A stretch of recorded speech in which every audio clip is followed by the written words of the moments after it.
毕业后，我一直帮助闺蜜，从工作到生活。然而，我却发现我的闺蜜怀的孩子竟然是我老公的。在医院，我一脚把闺蜜踹流产。从派出所出来后，我下定决心要让他们付出代价。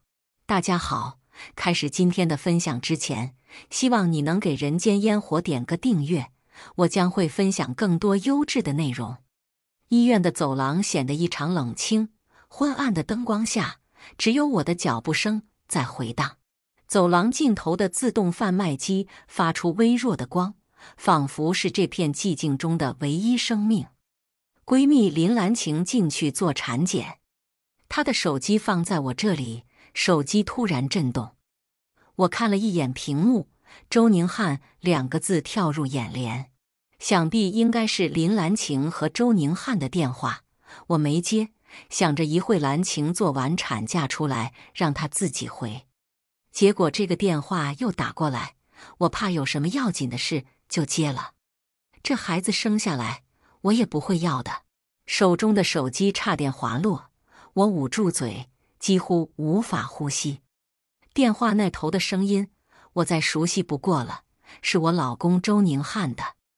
我只是跟你玩玩，你真以为怀了孕就能跟我在一起吗？你想都别想，识相点，赶紧把孩子打了。眼泪在眼眶里打转，但我强忍住，不让它们滑落。我整个人都凝固了，仿佛被重重地打了一巴掌。你等着，我的声音颤抖，我晚点再收拾你。希念，不是你想的那样。他话都没讲完就被我挂断电话。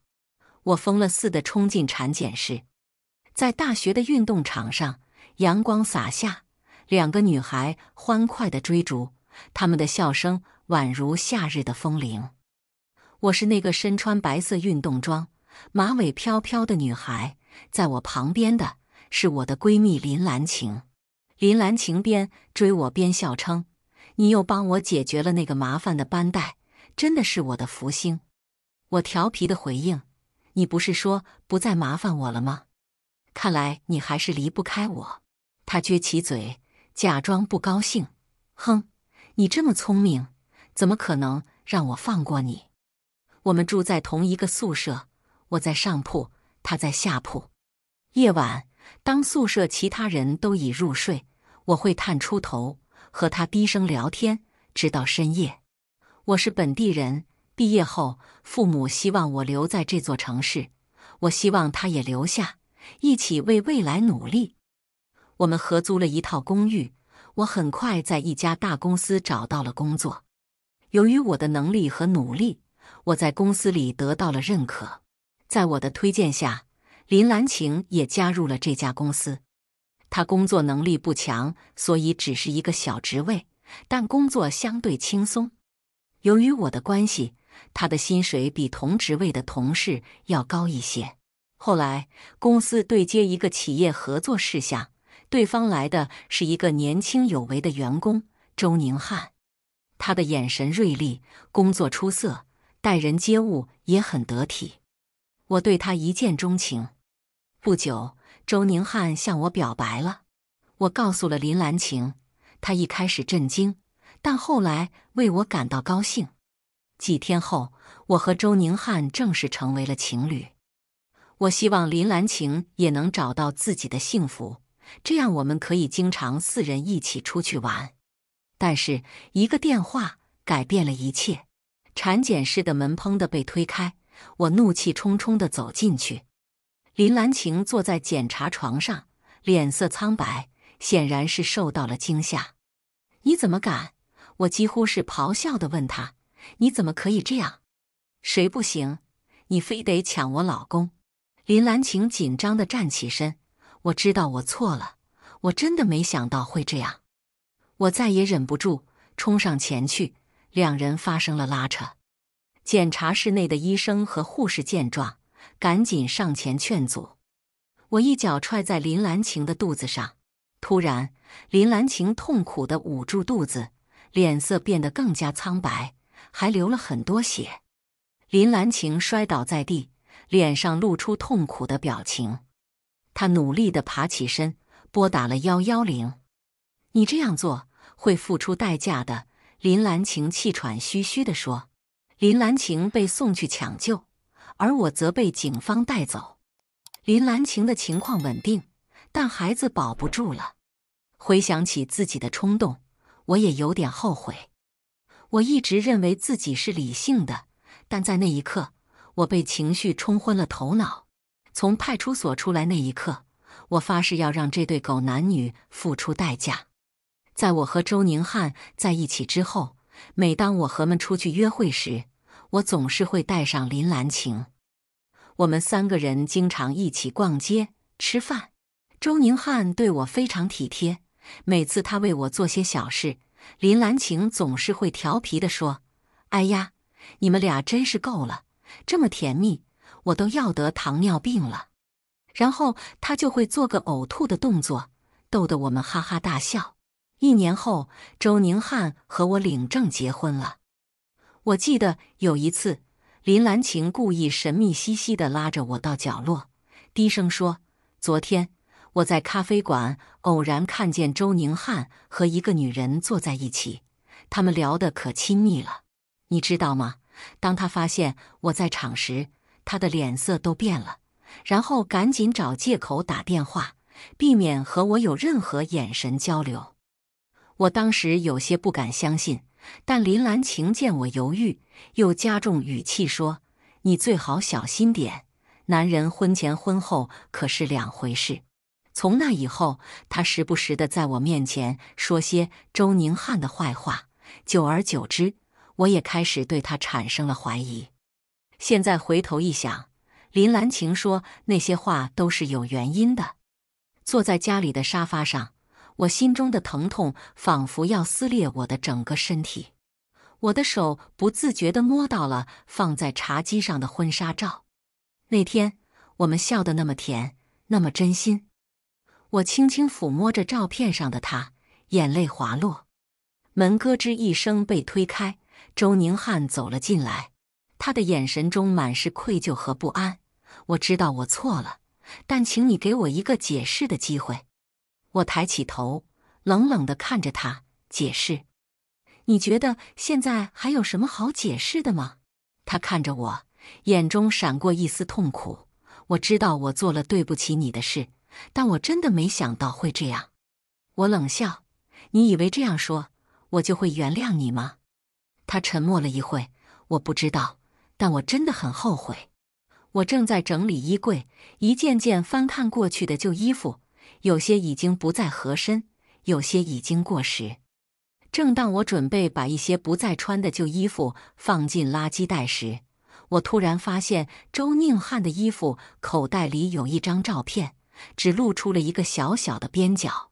那种感觉就像你突然在你最熟悉的地方发现了一个陌生的东西。我好奇地拿出来看，照片上是周宁汉和林兰晴紧紧拥抱在一个昏暗的酒吧里，他们的脸上都洋溢着幸福的笑容。我瞪大了眼睛，我急忙翻到照片的背面，上面赫然写着1年前的日期。心跳加速，我几乎可以听到自己的心跳声。这张照片明显是林兰晴故意放在周宁汉口袋里的。周宁汉做事那么谨慎的一个人，根本不会露这种马脚。这也意味着他们的关系可能早在很久之前就开始了。我坐在床边，深呼吸，试图平复自己的情绪。我决定深入调查，不能让他们这样欺骗我。我突然想起了周宁汉的一个朋友，他们是大学同学，关系一直很好，也是他的同事。我觉得他可能知道一些事情。我打了个电话给他，约他在咖啡馆见面。见到他时，我没有绕弯子，我直接问：“你知道周宁汉和林兰晴的事吗？”他显然被我这突如其来的问题吓了一跳，犹豫了一下。我不想参与你们之间的事，但周宁汉和林兰晴这样做真的很过分。好几次聚会他都是带林兰晴来，他们之间的事不止一次。我握紧了咖啡杯，心中五味杂陈。谢谢你告诉我。公司的休息室里，员工们正围坐在一起聊天，大家都在讨论最近的新电影和即将到来的长假计划，气氛轻松愉快。我正准备倒杯咖啡，突然门被猛地推开，林兰晴走了进来，她的高跟鞋声响得特别刺耳，她的眼神直勾勾地盯着我，像是找到了猎物。哎呀，你们都在这儿呢，她假装惊讶地说，然后故意提高声音，听说了吗？有人的老公出轨了，真是家家有本难念的经啊。大家都知道她在说谁，纷纷投来同情的目光，有人甚至低下了头，不敢看我。我深吸了一口气，努力保持冷静，不让自己的情绪暴露。不过林兰晴故意拉长声音，如果一个女人连自己的老公都管不住，那她还能做什么呢？我站起身，冷冷地看着她。那有些女人为了上位，连闺蜜的老公都不放过，那她还能做什么呢？林兰晴脸色一变，嘴角的微笑立马停住。你少在这污蔑人！我没有再说话，转身离开休息室，决定不再与她纠缠。我坐在客厅里，窗帘半拉，阳光斜斜地照进来，落在地上形成一片明亮的区域。那束光仿佛是我生活中的一丝温暖，但现在却被一片阴影所笼罩。我正坐在沙发上，手里捏着那张他们的合照，心事重重。突然听到门外的钥匙声，那声音熟悉的让我心跳加速。门缓缓被推开，周宁汉手里捧着一束鲜花，脸上带着尴尬和愧疚。他踌躇了一下，然后轻声说道：我知道我错了，希望你能原谅我。我没有看他，只是冷冷地说：你觉得一束鲜花就能弥补你所犯的错吗？他愣住了，嘴角抽动了一下。我只是想让你开心一点。我站起身，走到他面前，看着他的眼睛。在你和林兰晴在一起的时候，你有想过我会开心吗？在你带他出入各种场所时，你有想过我会开心吗？说完，我转身进了自己的房间，砰的一声关上门，锁上了门。他站在门外，苦苦哀求：我真的知道错了，我和他就是玩玩。我没有回应，他和林兰晴早晚会付出代价。都已经听到这里了，记得给人间烟火点个订阅吧，制作不易，我们故事继续。我坐在自己的办公桌前，手里拿着一份辞退申请，纸张冰冷，与我此刻的心情一样。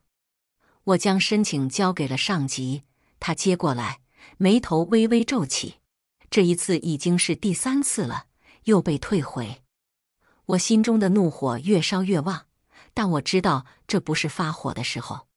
公司现在正值关键时期，不能有任何闪失，他淡淡地说，仿佛这只是日常中的一件小事。我心想，林兰晴起初就是因为我的关系进的公司，现在我要把她辞退，竟还这么麻烦，真是让人哭笑不得。回到自己的办公桌，我发现桌上的文件被乱翻了一通，一些重要的文件不翼而飞。这绝对是林兰晴的手笔。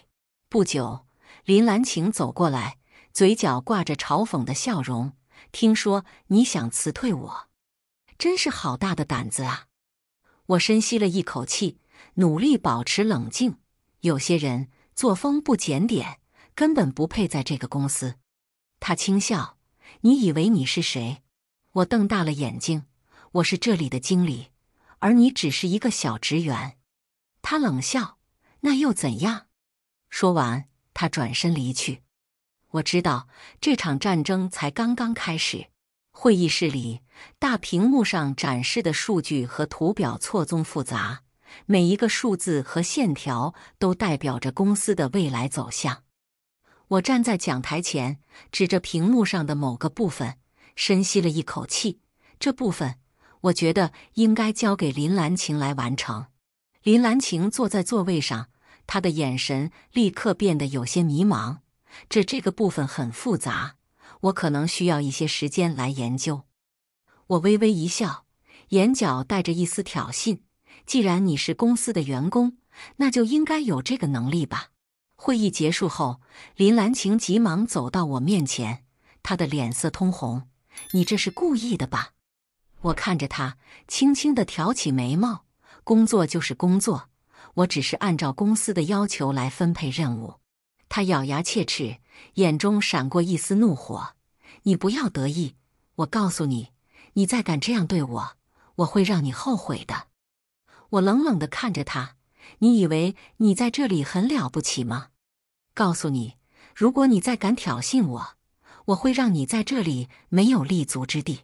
晚上，我刚准备回家吃饭，手机响了，是父母的电话。回来吃饭了吗？父亲的声音透过电话传来。马上到，我应了一声，加快了脚步。推开家门，一股熟悉的饭菜香味扑鼻而来，但我的眼神却是凝固的，因为坐在餐桌旁的竟然是林兰晴。怎么是你？我眼神冷冽地看着他。林兰晴家并不是本地的，每次放假我都会带她回家，因为她嘴巴甜，会说一些让人听了心里舒坦的话，所以父母也很喜欢她。但今天她的出现让我感到很意外。我走到沙发上，坐在了最远的一头，眼神警惕地看着她。你怎么来了？我问。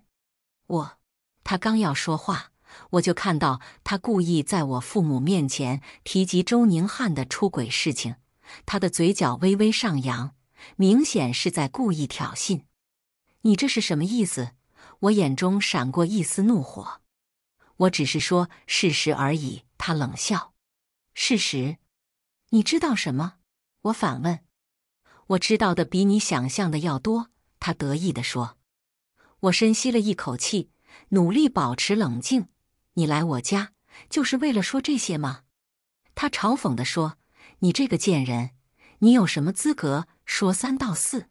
你这个爬上闺蜜老公床的女人，怎么好意思在这里叫？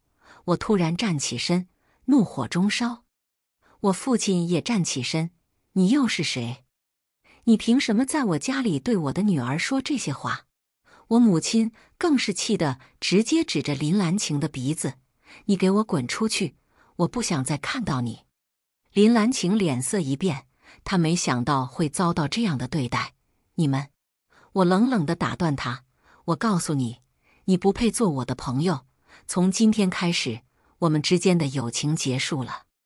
我正在收拾行李，每一件衣物都是过去的回忆，每一件饰品都是曾经的誓言。我试图不让自己的情绪崩溃，但心中的痛苦无法用言语形容。门被轻轻推开，周宁汉走了进来。他的眼眶红肿，显然已经哭过。他看着我，然后跪在了地上。对不起，我知道我错了，我真的知道。我停下手中的动作，冷冷地看着他。你知道错了？你知道的时候是什么时候？是在你和他躺在一个床上的时候吗？他泪流满面。我真的后悔，我知道我伤害了你，但我真的爱你。我冷笑。爱？你知道爱是什么吗？我深吸了口气。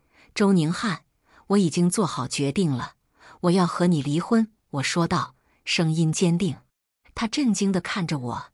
你是认真的吗？我点了点头，声音已经不带一丝感情。是的，很认真。说完，我搬着东西走出了家。走出门，我看见门口出现了一个身影，是林兰晴。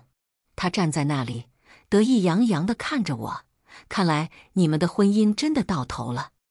我怒火中烧。你有什么资格在这里说话？林兰晴嘴角上扬。我只是来看看你们这对神仙眷侣到底是怎么结束的。我冷冷地看着他。哦，然后再给你尝尝姐嚼腻的东西。他得意地笑了。是你老公喊我来的，说要和我一起庆祝你们的离婚。我冷哼一声。祝你们天长地久。手上这份文件是公司新项目的合同，需要高管的签字。我来到了高管办公室。当我走到办公室门口时，我竟然听到了一些奇奇怪怪的声音。那声音让我心跳加速，我不禁停下脚步，仔细地听。你弄疼我了。一个女人的声音带着一丝娇嗔。小声点，别让人听到。男人的声音很谨慎。我心跳得更快了。我知道我不应该偷听，但好奇心驱使我悄悄推开了门。我手里的文件夹因为震惊差点掉落，我赶紧用力抓住。我没想到林兰晴竟然和公司的高管在一起，而那名高管正是我多次提交辞退林兰晴申请的人。我不禁感叹林兰晴的社交能力。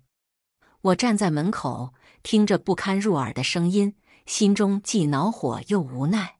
没过多久，里面停了下来，门被推开，林兰晴走了出来。当她看到我时，她的脸色瞬间变得苍白。她迅速地整理好自己，试图掩饰自己的尴尬。我不慌不忙地看着她，我只是来送文件的，某人来干什么就不知道了。说完，我走进办公室，将文件夹放在桌上，转身离开。高管也震惊地看着我，你怎么在这里？林兰晴追了出来。等等，我们可以解释。我没有回头，你们的事情与我无关，但你最好记住，公司不是你们的后花园。林兰晴在后面追着我，她的高跟鞋在地面上发出清脆的声音。你在外面等了多久？她眼神闪烁，显得有些紧张。我停下脚步，转过身，冷冷地看着她。你觉得呢？足够长的时间，看到了你和那个男人的恩爱时刻，不过好像有点快呢。林兰晴的脸色瞬间变得苍白，她咬了咬下唇。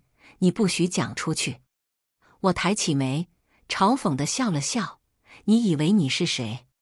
你凭什么管我？我转身准备离开，但林兰晴的话让我停住了脚步。你要是敢说，我会让你在这个公司待不下去。第二天，当我走进办公室，我听到了2个同事在窃窃私语。你听说了吗？听说他结婚都这么久了还没孩子，是因为之前不干净打过胎。真的假的？我还听说他和办公室的几个男的有一腿呢。林兰晴为了掩盖自己的行为，开始在公司中散播关于我的恶意谣言。我发现自己在公司的声誉受损，许多同事开始疏远我。今天的合作是和周宁汉公司谈，听说他们公司现在资金链断裂，几乎到了破产的边缘，所以他们急需我们这场合作来续命。会议室里，我坐在长桌的一端，面对着周宁汉公司的老板。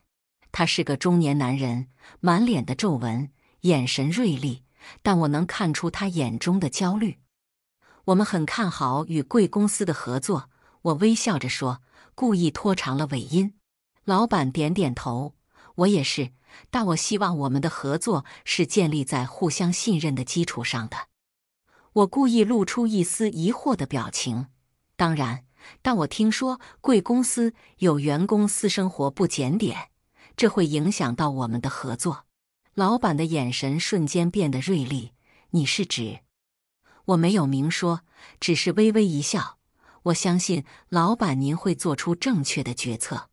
会议结束后，我得知周宁汉被公司辞退了。我知道这是他应得的，但林兰晴显然不这么认为。她气急败坏地冲到我的办公室，你这个狐狸精，都是你做的。我抬眼看着她，你们自作自受。林兰晴恶狠狠地看着我，你等着，我不会放过你的，然后转身离开。我坐在家中的沙发上，手中的手机屏幕上显现出那张照片。我深吸了一口气，按下了发送键，将照片发给了周宁汉。我知道这张照片会引发一场风暴。不久，手机的铃声响起，是周宁汉打来的。我接起电话，只听到他气急败坏地问：你这是什么意思？我笑了笑，给你看看你的女人做的好事呀。电话那头短暂的沉默，然后是周宁汉愤怒的吼声：这个贱女人！不久后，周宁汉冲到公司，他的眼神里充满了怒火。他径直走到林兰晴面前，揪住她的衣领，狠狠地质问她。在公司的大厅里，他对林兰晴进行了一顿痛打，每一下都充满了愤怒。你这个狐狸精，因为你，我的婚姻和工作全都没了。周宁汉痛骂。林兰晴哭喊着反驳：那我的孩子呢？你知道我为了这个孩子付出了多少吗？周宁汉冷笑：别跟我提孩子，谁让你故意把避孕套扎破的？你以为我不知道吗？两人的争吵声在整个大厅里回荡，吸引了众多员工的目光。大家都震惊于周宁汉的行为，但也都知道林兰晴这次真的完大了。林兰晴的名声彻底毁掉了，她曾经编造的关于我的谣言也不攻自破。我站在一旁，看着这一切，心中五味杂陈。但我知道这是他应得的。我坐在客厅的沙发上，突然听到门铃响起。我起身开门，门外站着周宁汉的母亲，她的眼眶红肿，显然是哭过。进来吧，我轻轻地说。她走进客厅，坐在沙发上，看着我，眼中充满了愧疚和担忧。我知道你现在一定很生气，很伤心。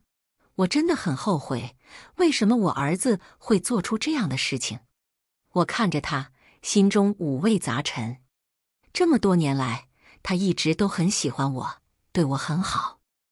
我和周宁汉刚开始交往没多久，他就急着带我回家见他的父母。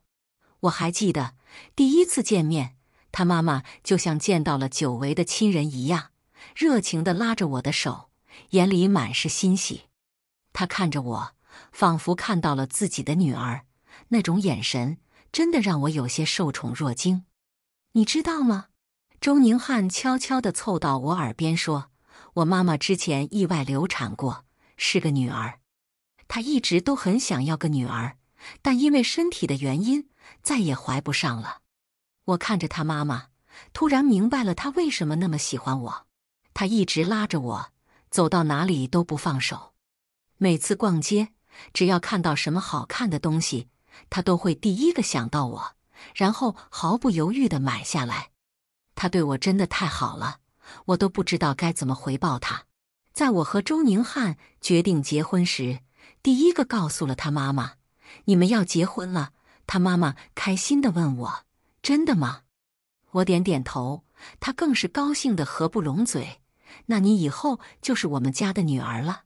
还没等我们结婚，她就给了我一个大红包，这是给我女儿的。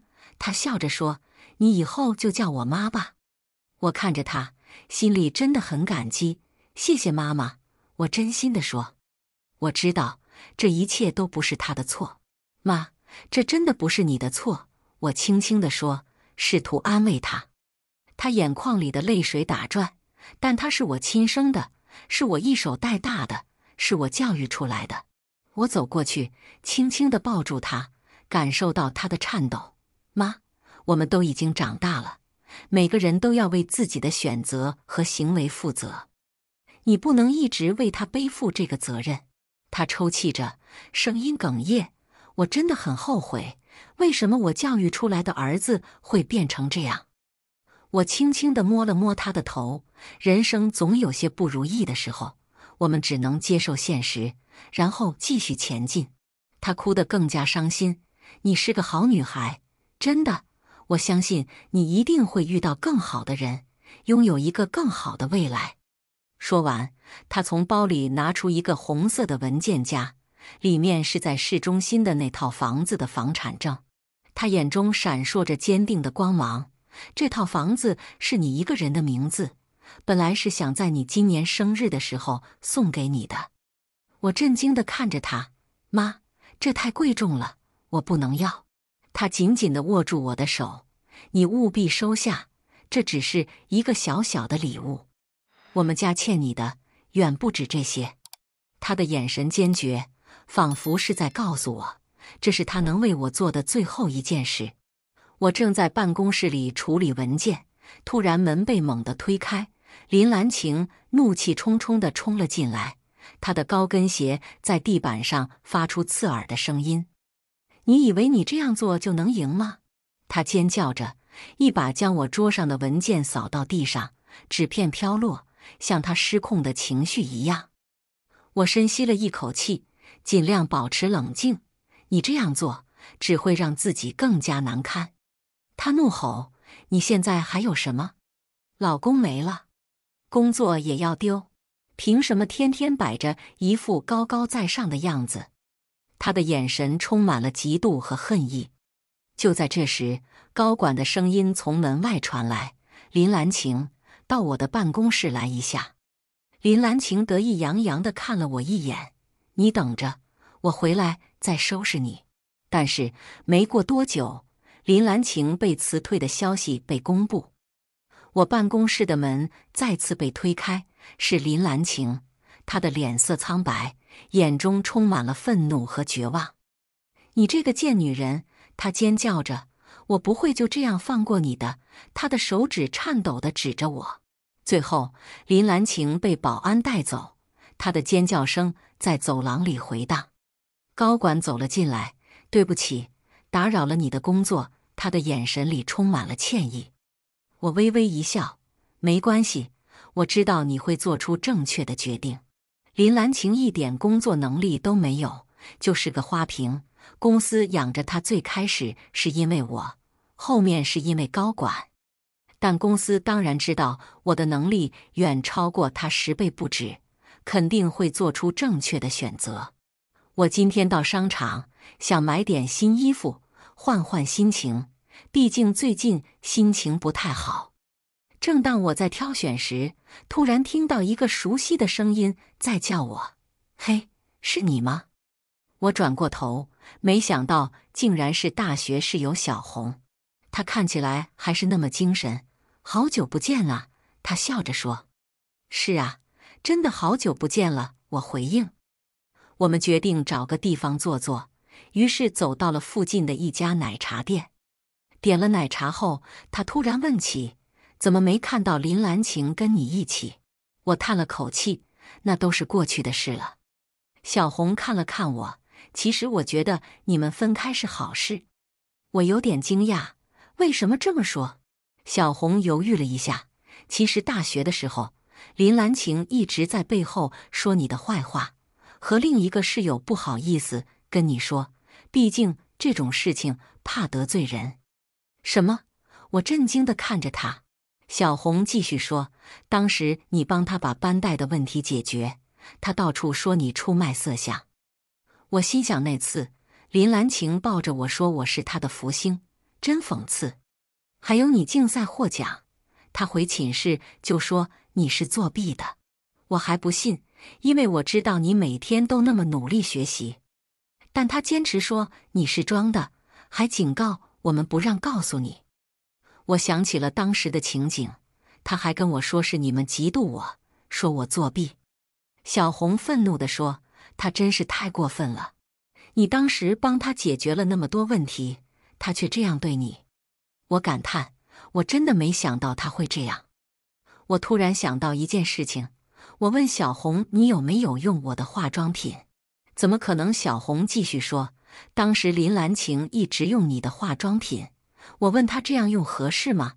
自己都不买。她说你们关系好，根本不在乎这些。我震惊地看着她，她怎么可以这样？小红叹了口气，我也不知道，但现在想想，她真的是个人渣。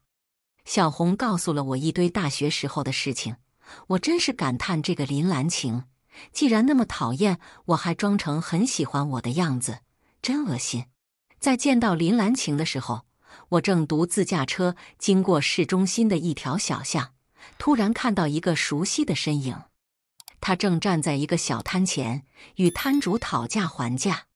这个能便宜点吗？他带着哀求的语气说。摊主冷冷地看了他一眼，这已经是最低价了。我注意到他的衣服看起来有些旧，头发也显得有些凌乱，与我记忆中那个光鲜亮丽的他形成了鲜明的对比。听说他从被辞退后，因为没有工作能力，还被前公司辞退，没有一家公司肯要他。我停下车，静静地观察了一会儿，看到他为了几块钱与摊主争执，真是让人唏嘘。想当初，他穿着高跟鞋，一头卷发，每天穿着新款衣服，走在公司里都是众人瞩目的焦点，如今却落到这个地步。我跟随着他，看到他进入了一个破旧的公寓楼，那里面的租户全都是社会底层人士，他曾经嘲笑过的那些人。但我现在一点都不后悔，因为一切都是他自找的。而我终于达到了自己设定的业绩目标，公司也看到了我的努力，决定提拔我为高管。为了庆祝这一重要时刻，公司特地为我举办了一个庆祝会。庆祝会的现场气氛原本欢腾，大家都在为我鼓掌，为我喝彩。但突然，一切都变了。我看到林兰晴手里拿着一桶不知名液体，她的脸上写满了仇恨。她大步走到舞台前，用尽全力往台上泼去。但她似乎低估了台与台下的距离，液体只溅到了台边的几个音像上。我站在台上，看着她那满是怨恨的脸。林兰晴，你疯了吗？我尽量稳住自己的情绪，声音里带着不解和愤怒。她瞪大了眼睛，眼中充满了泪水和愤怒。她尖叫道：“都是你害的！如果不是你，我怎么会落到这个地步？”我想说些什么，但话还没说出口，就看到几名员工冲上前，将她制住。“放开我！放开我！”她的尖叫声回荡在整个会场，但很快警方赶到，将她带走。整个会场一片寂静，大家都还在消化刚刚发生的事情。我深吸了一口气，走下台，谢谢大家的支持，我会继续努力，为公司创造更好的未来。尽管林兰晴的出现打破了庆祝会的气氛，但大家还是为我鼓掌，为公司的未来鼓劲。林兰晴那桶不知名液体是硫酸，她的行为涉及恶意伤人，被拘留。过去的事情就让它过去吧。从现在开始，我要活得更好。我想起了大学时代的自己，那个充满梦想和活力的女孩。她告诉我，不管遇到什么困难，都不要放弃。站在楼顶，我感受到了前所未有的自由和幸福。以上就是今天分享的故事，大家有什么想说的、想吐槽的，欢迎在下方评论交流。也更希望能给人间烟火点个订阅，我将会分享更多优质的故事内容。